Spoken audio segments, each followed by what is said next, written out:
𝐂𝐨𝐧𝐿. I'm a broadcaster. I'm a travel blogger.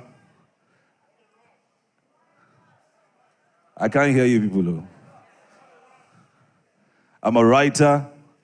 I'm the official stadium announcer for the Super Eagles of Nigeria. Lady May says I'm one of our new models, so I'm a model as well. What else do I do? I'm a voice actor, and believe it or not, recently I talked for 105 hours straight.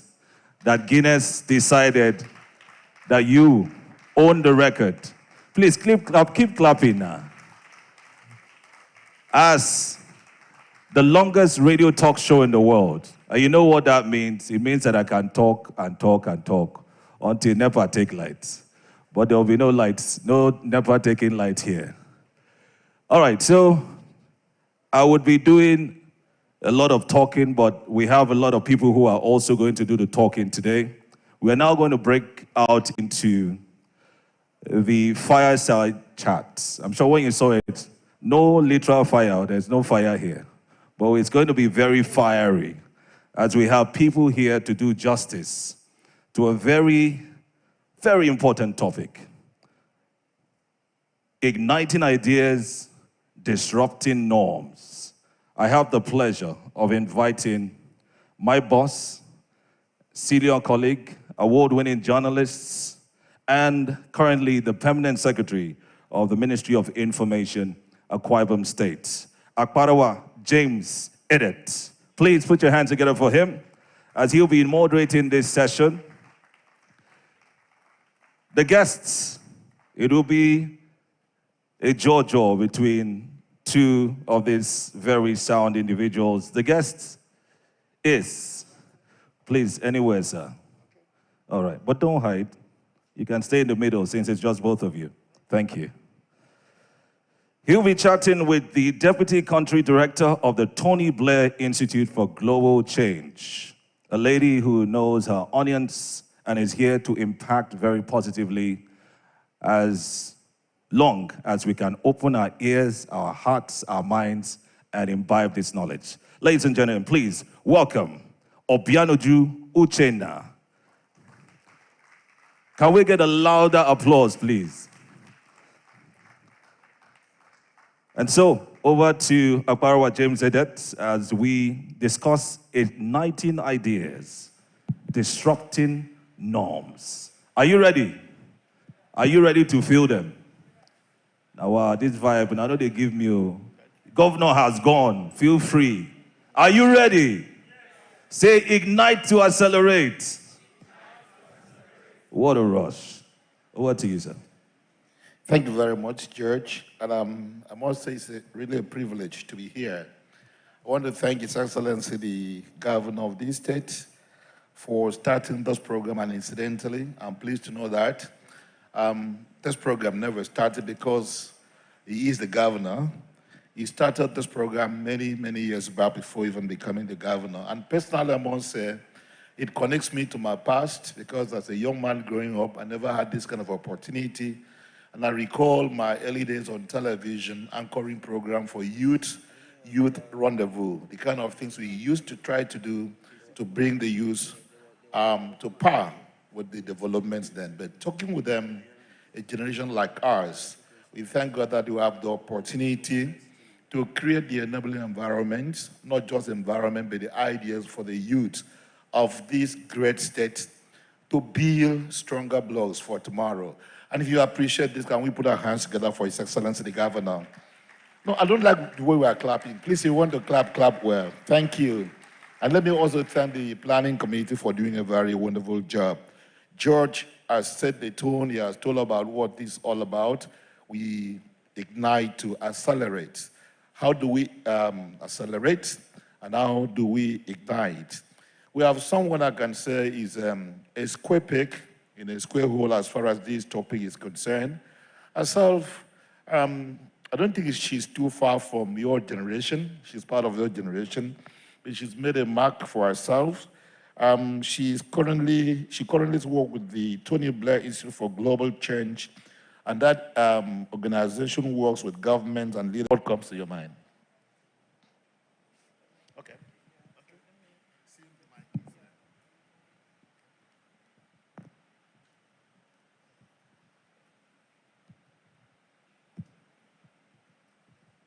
Okay. Okay. George, Okay. can you do something about your mics? Okay, thank you. Thank you very much to the moderator for that introduction. I will stand on all the existing protocols. And I think that when I see this kind of conference, when I see this gathering, when I see the Ibom youth, I don't really see youths. I see the future leaders of the state. And I think that it's really fantastic. The governor, Pastor Moyeno, should be commended for this kind of initiative, which I believe is really transformative.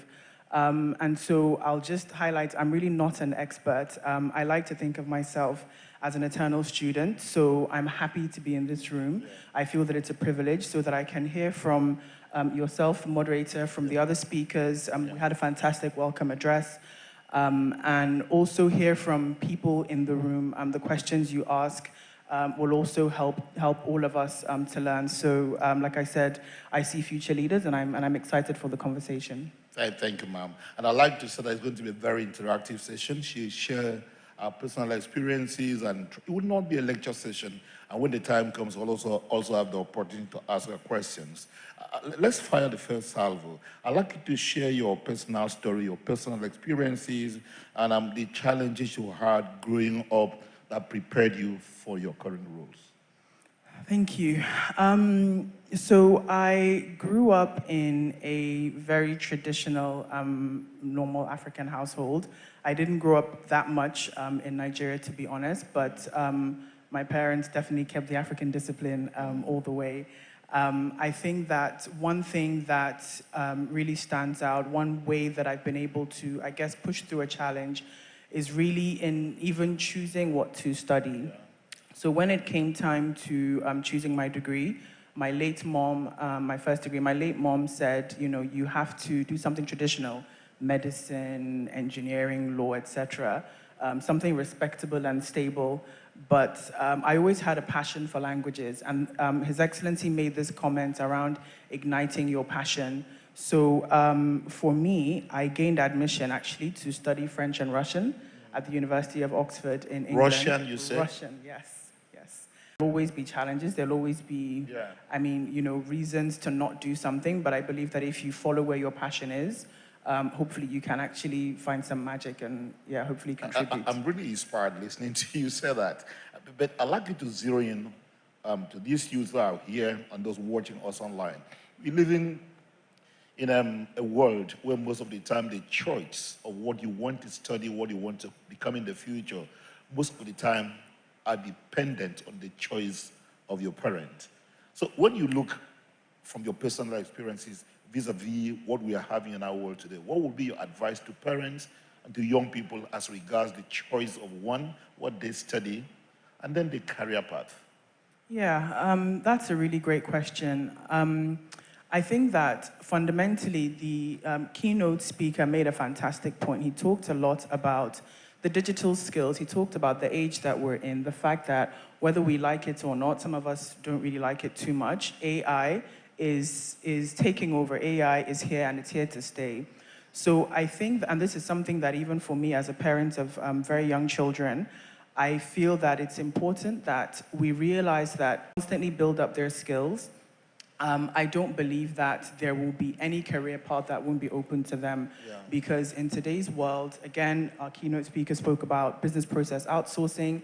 In today's world, you could be a fully qualified lawyer in Nigeria, but earning foreign currency and working for an American company doing graphic design, right? And probably earning very decent money. So I think what we have to realize is that in this world, in the current system, the truths that have always existed are no longer so. So you can study something so that you understand how to think, how to apply those skills, but it does not necessarily then dictate what you should or do for your career.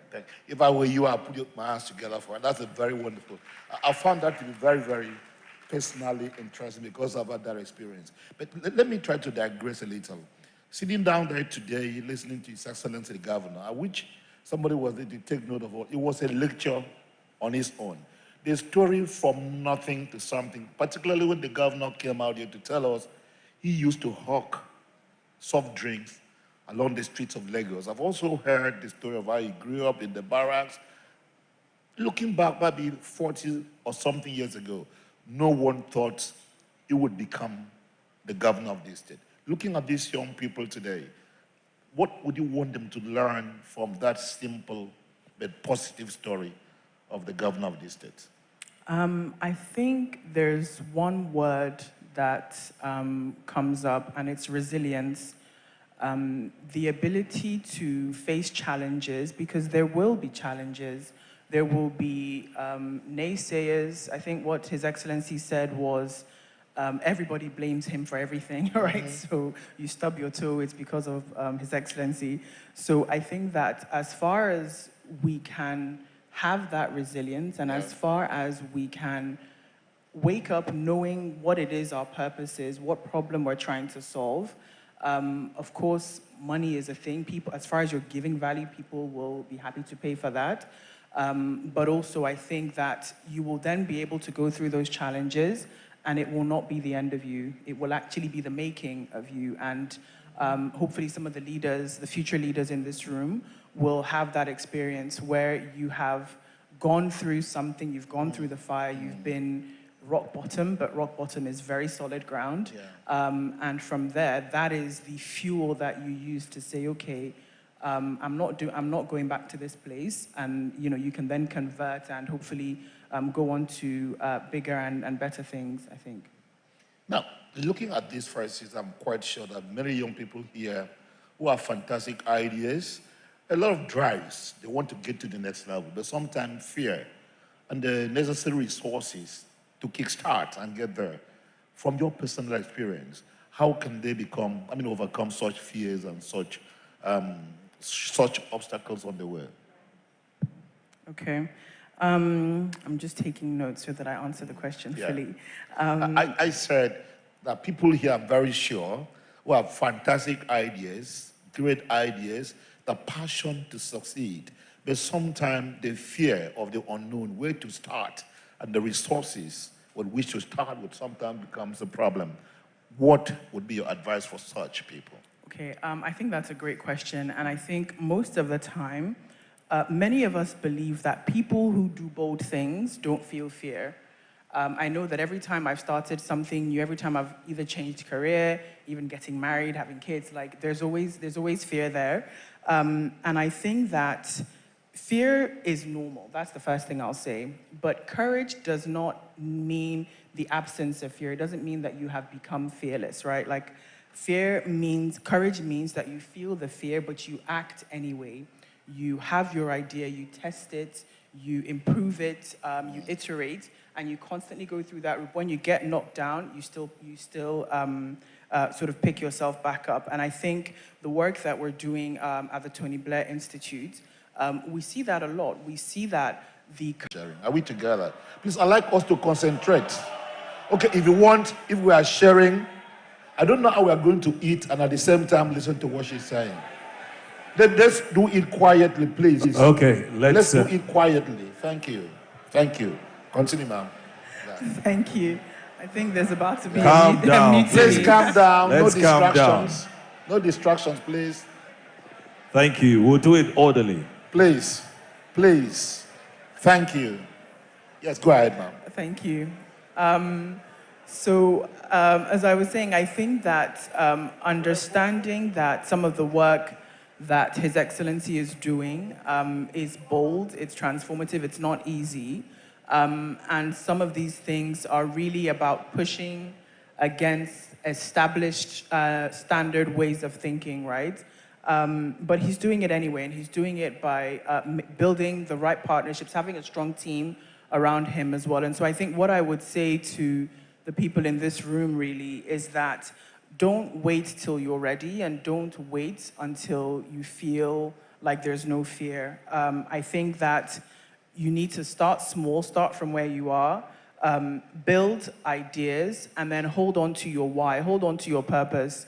Your purpose can be, my why can be, I don't want to go back to rock bottom. My why can be, I want to pay my kids' school fees with ease. I know what my parents' why was when they sent us to school, and it was that they didn't want to have to keep, going to the bursar to ask for an extension on the school fees. So I think start small, actually build your ideas and hold on to your why, but you don't need to wait until you feel fearless, right? Just do it anyway. Okay. Do it scared. Let's talk about the issue of policy and leadership. How does the leadership and policy development, how does that help in all these issues we are talking about? Okay, thank you. These visionary leaders, and that actually creates the conditions for entrepreneurs and ideas to thrive. I think here in Akwa Ibom State, for example, I know that His Excellency isn't just focused on a vision. He is actually working to make sure that that the ease of doing business increases, to make sure that investors and innovators can actually invest and can actually thrive. And these things signal to young entrepreneurs, to young innovators, that your idea can have a home here. The state is not going to frustrate you. You don't have to fight with the state. The state is actually, we're designing a state that will support you. Yeah. So I think in summary, policy and leadership they're critical enablers. I think that it's about building platforms, not building walls. And as far as you're in a government, you're lucky enough to be in a state like Akwa Ibom State, the government's role is not to slow you down, but it's to say, we're going to clear the way, and we will work with you so that your idea can take root, it can grow, it can scale, and you can transform your community, you can transform yourself, your family, etc. So I don't think we can actually underestimate how important policy and leadership are. Yeah. Earlier, when the keynote speaker spoke here, one of the things, my takeaways was the fact that he was able to transform basic challenges with good ideas to fantastic solutions. And then that helped him to build the industry or the entrepreneurship he's doing now. Looking at our youth today, in what ways can they transform their ideas? What practical steps, maybe from your own personal experience, what practical steps can they take to transform or translate their ideas into real solution and practical steps to wellness? Okay, thank you. So I'll say that aside from being the Deputy Country Director at the Tony Blair Institute, I'm actually also a co-founder of an edtech startup. So I think that I have some experience in sort of actually taking an idea from when it's just a tiny seed and, growing it a little bit into something that becomes a force to be reckoned with. So yes, it can be overwhelming when you think about, okay, I have this idea, I want to turn it into the next UBA. Then I think the next thing I'll say is start small, like build lean. So like I said earlier, you don't have to wait for everything to be perfect. You don't have to have the perfect product. You don't have to have all the investors, okay, I need 5 million naira. I'm not going to wait till I have exactly that. You can start exactly where you are, have an MVP, a minimum viable product, something that you can take out, you can test, you can fail. If you fail, that's fine. You can then go back, get your lessons, improve, and keep going. So first of all, test it. Second of all, build lean. And I think thirdly, maybe even the most important actually, is have the right people around you. So whether it's mentors, whether it's investors or other founders, the right people, the right partnerships are critical for you to learn and iterate and scale. And I'll say it again, fail. They'll be able to, bounce ideas off you. So I think that can't be underestimated. And I think that at TBI, with the governments that we work with, they have very strong teams around them. You can see that here as well in Akwa Ibom State. And entrepreneurs are no different. You need a very strong team. And I think, lastly, this may be the most important now, is have systems. So think about systems early. Whatever it is you're building, wherever it is you're going, yes, it's important to grow your customers, grow your users, but think about the systems, the processes, the models that you need now. Otherwise, your idea may actually collapse under its own success. And that's something that we actually faced with our company, which was that we just didn't have, we were not thinking about systems early enough. So I'll just kind of summarize. The first thing is test your idea. The second thing is start lean, build lean. Thirdly, have the right team, have the right people around you. And lastly, like I said, have systems, like focus on systems. Thank you very much. I've taken something out very important there, namely that failure in the first instance may not be failure itself, but the ability to build on that experience can help you to succeed in the future.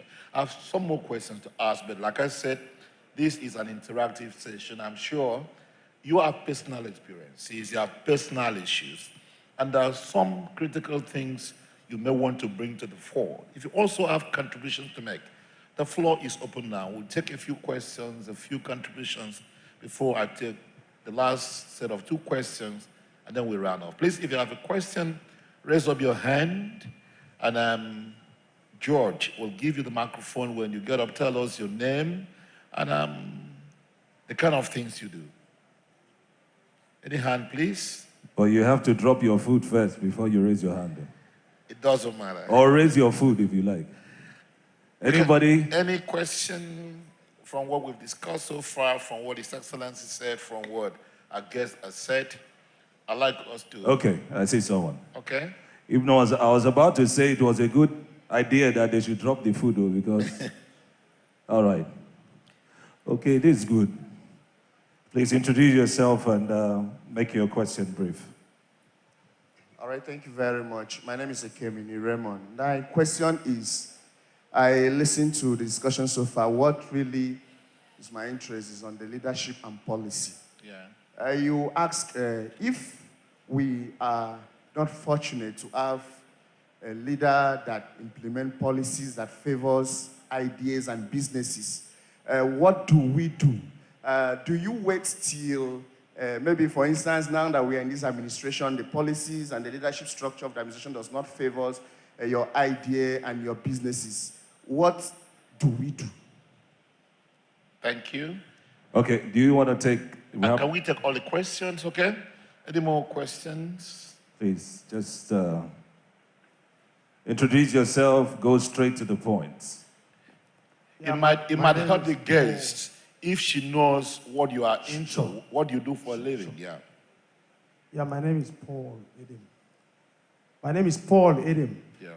Yeah, my question goes this way. We are all youths. And whereas we have ideas and lofty programs to have executed, but sometimes the policies and the laws doesn't allow us to execute this program. Apart from that, the capital of finances. And how are we going to be integrated after this discussion? Okay. Apart from that, the governor came, tell us many things and more things. How are we going to be carried along? By peradventure, maybe the house... We can build a lot more